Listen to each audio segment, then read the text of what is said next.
I feel like the luckiest person in the world. I've enjoyed thousands of kilometers of walking and cycling on some of the best caminos in the world. I get to talk, eat, drink, and breathe caminos 24 hours a day. In my sleep, I dream about the places I've been and the people I've met. I've come to believe that the Camino has a lot to say about how we live together in the world and how we find true happiness.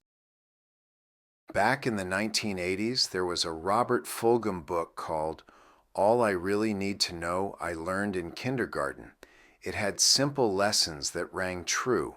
Things like share everything, play fair, put things back where you found them. Warm cookies and cold milk are good for you. Take a nap every afternoon. The book stayed on the New York Times bestseller list for nearly 2 years. Borrowing Fulgham's idea, all I really need to know, I learned on the Camino. There is a Camino attitude we learn as we walk. The Camino is an intense learning experience, and if you're open to it, there is a sort of temporary identity that we assume, an attitude of living. It's not with a cape and stick and gourd or a kind of belief system, but it's a particular structure of assumptions and values that are different than how we live back home. For some of us, a desire to re-experience this lifestyle draws us back to the Camino over and over again. So I offer these lessons I learned on the Camino that became lessons for life. Less is more. On my first Camino, my wife gave me a packet of greeting cards. She had chosen one card for each day and written a unique greeting that I would read each day of the walk. I remember sitting on my bed after crossing the Pyrenees and deciding 30 cards and envelopes was just too much weight to carry. That night, I opened every card and read the message and then, regretfully, tossed the cards into the wastebasket in the morning and left behind a book I'd brought to read. Because on the Camino, less is more. On that Camino, I met Stefan from South Africa, and we had intense conversations about religion. Stefan asked me this question, which I've contemplated now for almost 20 years. What do you need in order to be happy? Every answer I offered ended up being wrong. Love? Wrong. A purpose? Wrong. So what was the right answer, I asked Stefan. Nothing.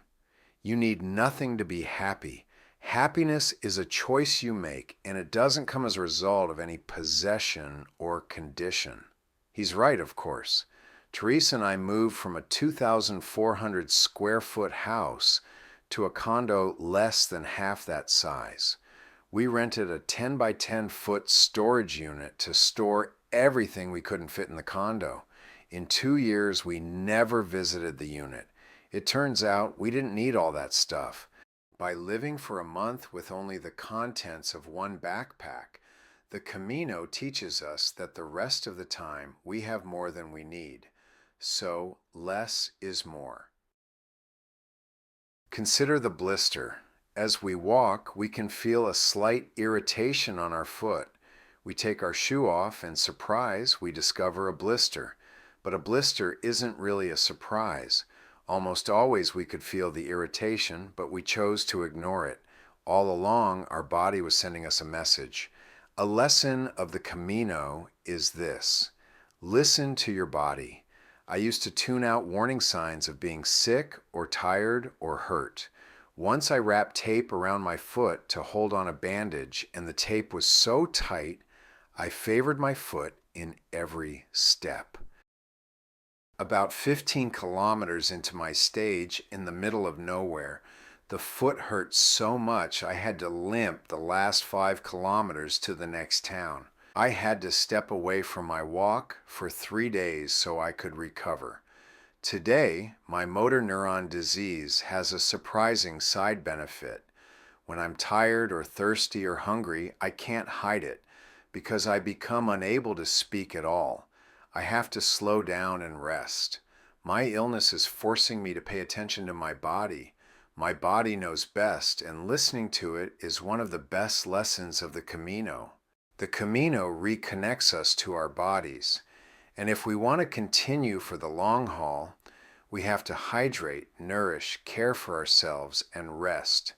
So a second lesson of the Camino is listen to your body. Walking to Finisterre one year, my group passed by a house with a lemon tree by the front door. A member of our group walked up to the tree and picked a lemon, to the astonishment of the owner of the house, who was standing a few meters away. I was stunned, and I couldn't keep quiet in scolding my companion for a thoughtless act. She wasn't going to eat the lemon, and it wasn't hers to pick. On the Camino, we learn to walk gently, to respect the path and the people who will come after us. We are guests in someone else's homeland, and as guests, we learn to leave things as we found them. We're not always great at this. There is the occasional lemon, or the wad of toilet paper, or the scrawl of graffiti, but this is the minority. One year there was a pilgrim who used a black Sharpie to write his initials on most every Camino waymark. But then pilgrims discovered that the alcohol-based hand sanitizer we all carried around during COVID perfectly washed away the graffiti he'd left. It was glorious to watch pilgrims scrubbing away someone's thoughtless scrawls. The Camino is full of so much natural and historic beauty. To be a pilgrim is to keep our footprint as small as we can. We want to have a presence that blesses and doesn't burden. Imagine if this is the way everyone lived their lives. As pilgrims, we leave no trace. I enjoy serving as moderator for a few pilgrimage Facebook groups, and every so often someone posts a complaint about the Camino.